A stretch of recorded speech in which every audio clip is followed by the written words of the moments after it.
Good evening, viewers. Welcome to Issues at Hand, WBS TV. Peter Kiwazo, your host. Yes, it is still the subject. Our security, our ability to be safe, and the caution that we take around that. With me in the studio this evening, I have two twins. Twins should always come in a pair. And we'll be joined by one other. That one is certainly not a twin.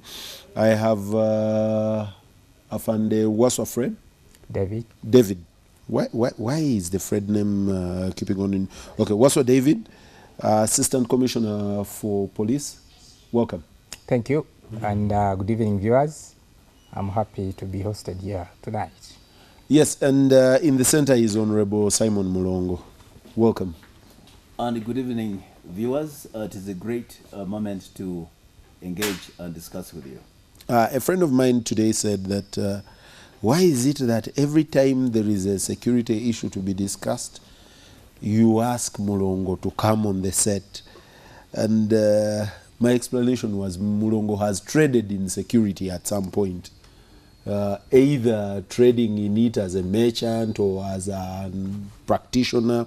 Whichever way you take it, he has traded in that, and that's where we're at. David, so I'll start with you. Yes, please. Very, very, very briefly, what is the situation in Uganda at the moment in terms of alertness, in terms of us being secure to that reasonable level? I mean, to as much as humanly is possible. Thank you very much. Or what is the level of threat, as it were? Yes. You know, there are basically 5 levels of threat levels in terrorism. Low threat level, there is moderate, significant, severe, and critical, depending on where we are and the information we've got. This is not the first time the Uganda Police Force or the government has come out to, alert our people and calling upon them to come on board and be very vigilant. As I talk, I would say we are at the level of severe, where any terror attack can happen at any time, depending on the information that we have. We've got information, as we've always told you, as the Inspector General of Police informed the public through the press on Friday, that there is an intention by the terrorist group, especially the Al-Shabaab, to come and attack this country. Specifically, they singled out the higher institutions of learning, but also which, as we always say, could be diversionary. So we are leaving to broad. The overall, of course, always go for prominent and places which harbor many people or very important people. So all these other venues we always talk about, the churches, the shopping malls, parks, schools, of course, critical infrastructures like Parliament, for example, ministry headquarters or NGOs could be targeted. So that's where we are, and we've always done. For us, we make an alarm very fast, knowing very well that it mainly our strength in fighting, preventing, and defeating terrorism lies in the people who give us this information. So that's where we are. Simon. Yes. I come to you because of your background in security. You're a member of parliament as well. And there is definitely a political element to what is going on. But I'll start with the lower grade of this. One, you had a murder last week. Murder, a killing, I don't know how to define it most appropriate, last week in Kampala. It really rippled the waters.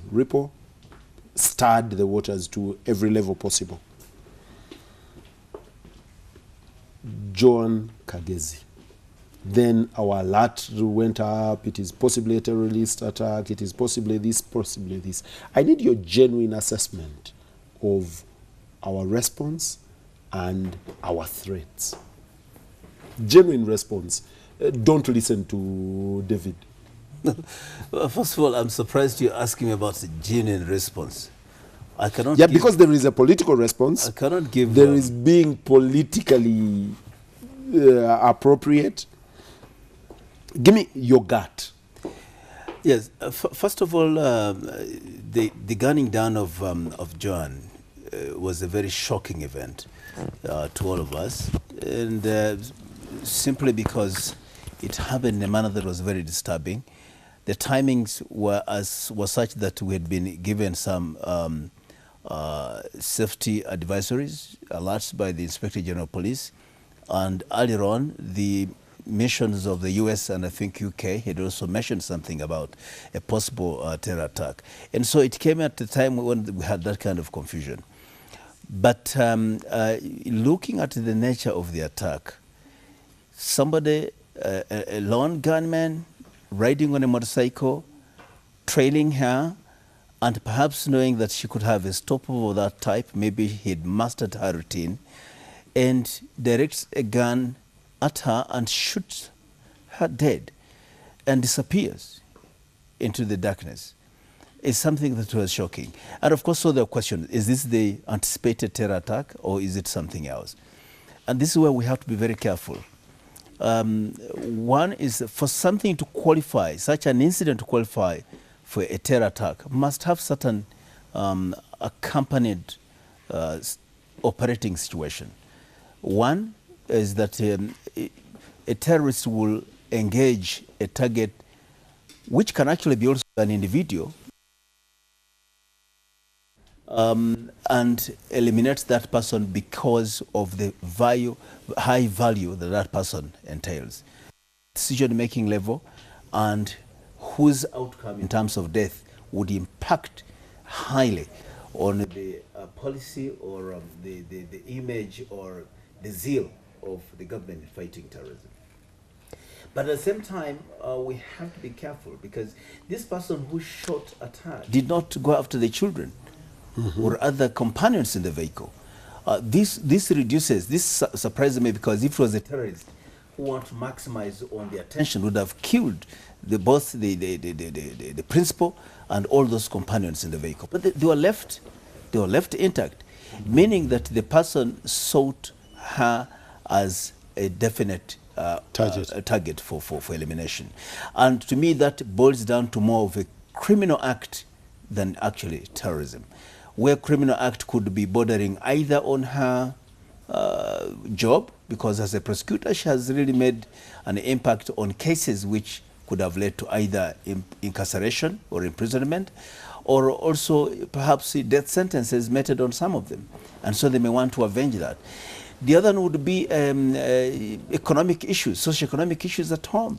She could be having some property relations or some social problems with some other people, which we may not have known at the time, or perhaps we don't know up to date, and which need to be looked at. So to me, in terms of what we refer to as genuine analysis, that we must open up our soup to ensure that we don't leave any imaginable scenario left untouched.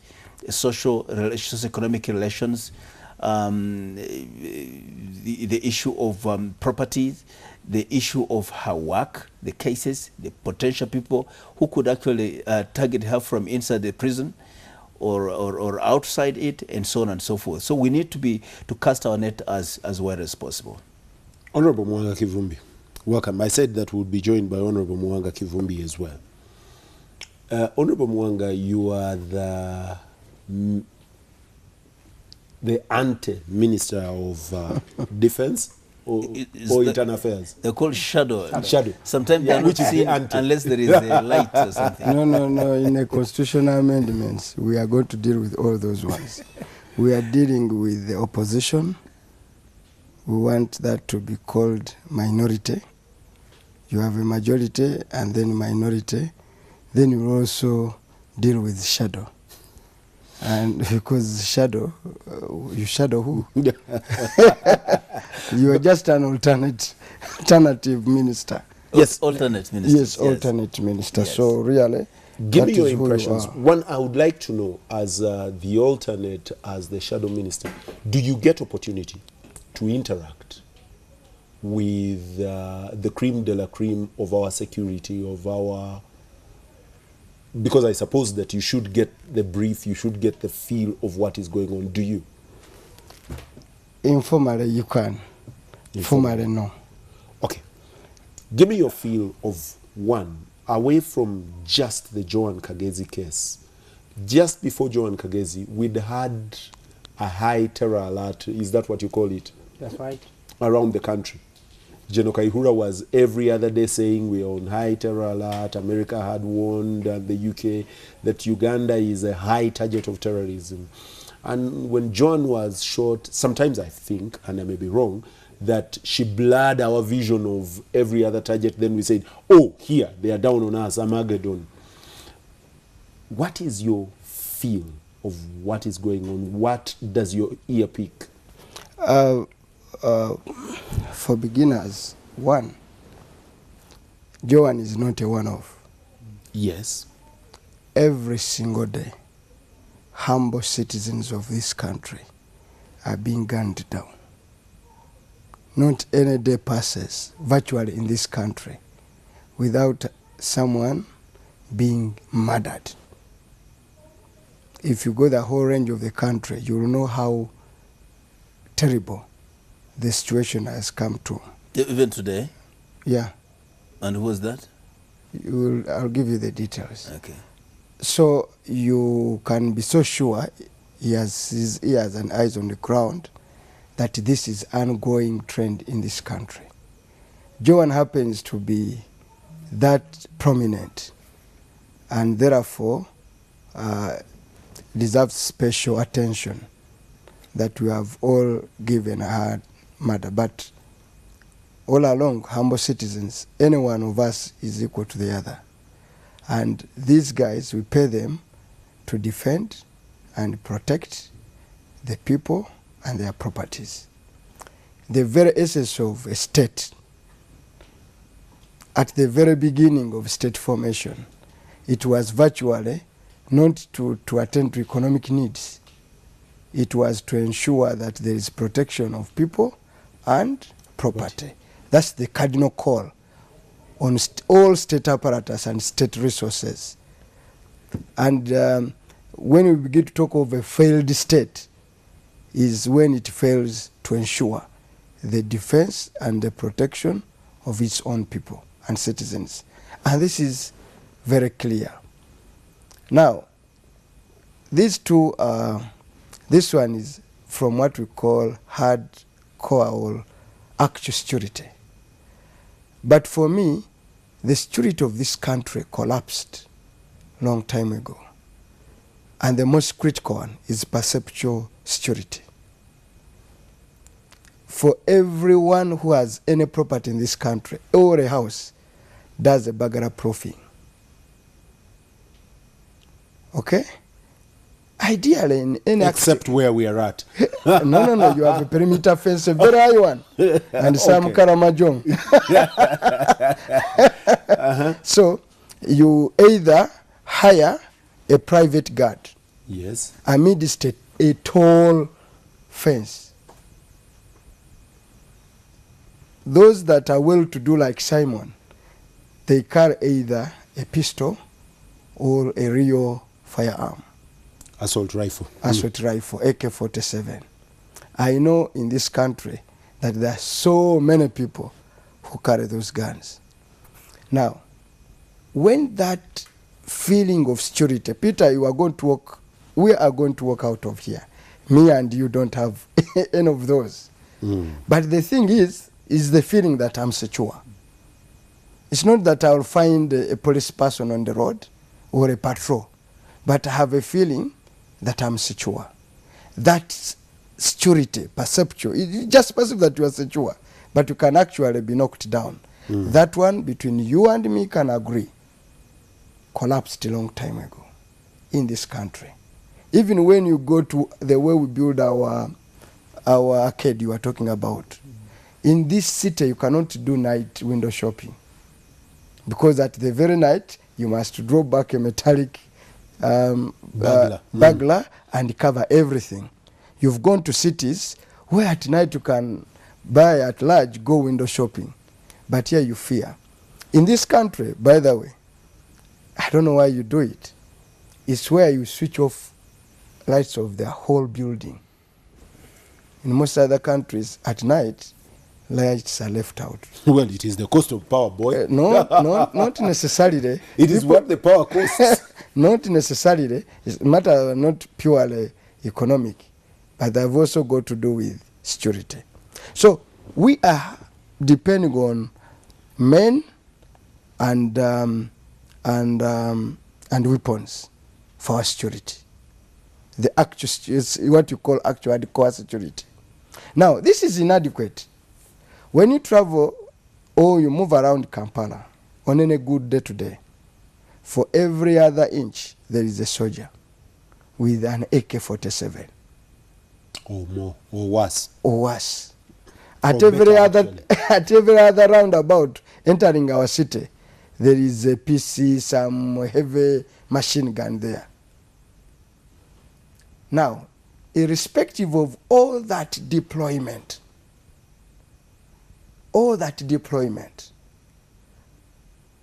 people are able to do what they did to Joan. But then, there are so many questions that come into play in this country. One, terrorism is a reality. We happen to border Somalia to some extent. The whole way from Burundi up to Turkana here in Nairobi, the whole stretch, there is a state failure.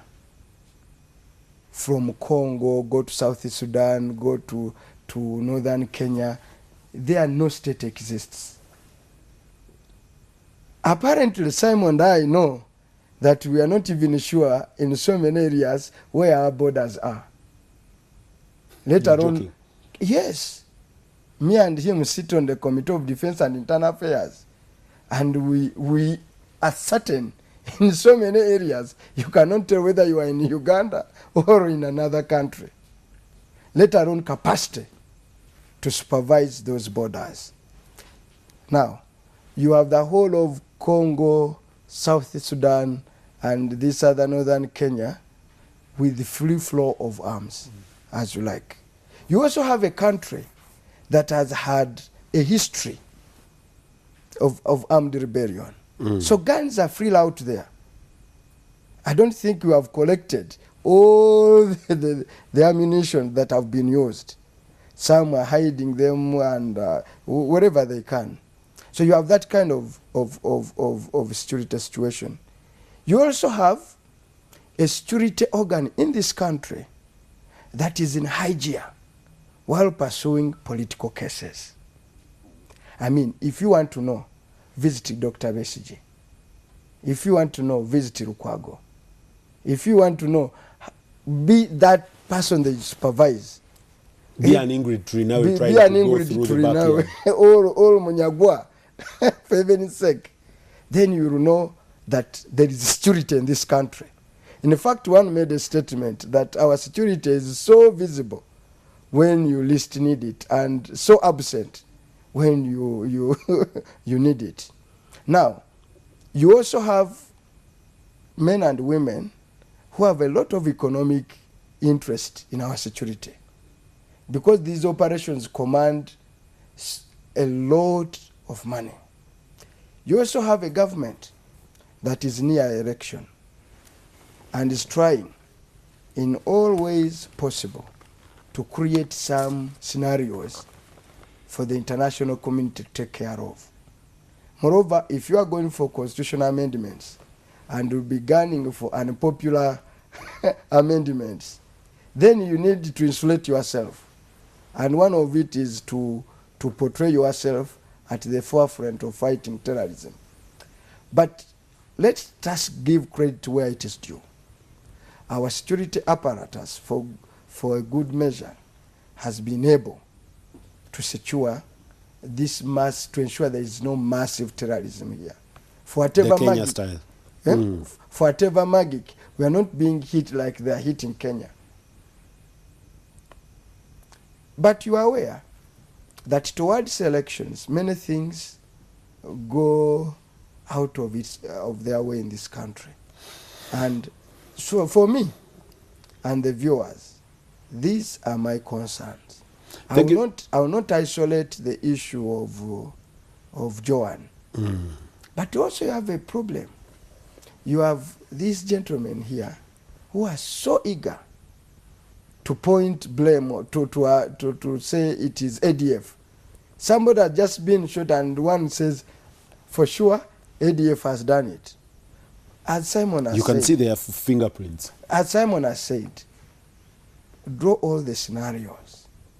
Then their investigations are always tailor-made to ensure that they confirm what the big authorities pronounced.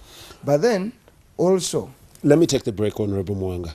Viewers, we are taking a break. When we return from the break, we'll give Waswa opportunity to do a response to the issues that he regards non-political, purely operational, and then I'll come to Simon Mulongo to engage with all the other parameters of these issues, because there are operational issues. Simon Mulongo and I, before the show, shared, and they said that Moesi, something Mbeki's paper says, beware, authoritarian regimes around the world use terrorism as a regime survival mechanism. And you need to be very succinct in clearing the web and the lines. Do we get to that as Uganda? Honorable Mwanga is thankful that whatever the magic is, the Waswas have managed to largely protect Uganda against the massive terror attacks, but for the Lugogo at the World Cup. Don't go away.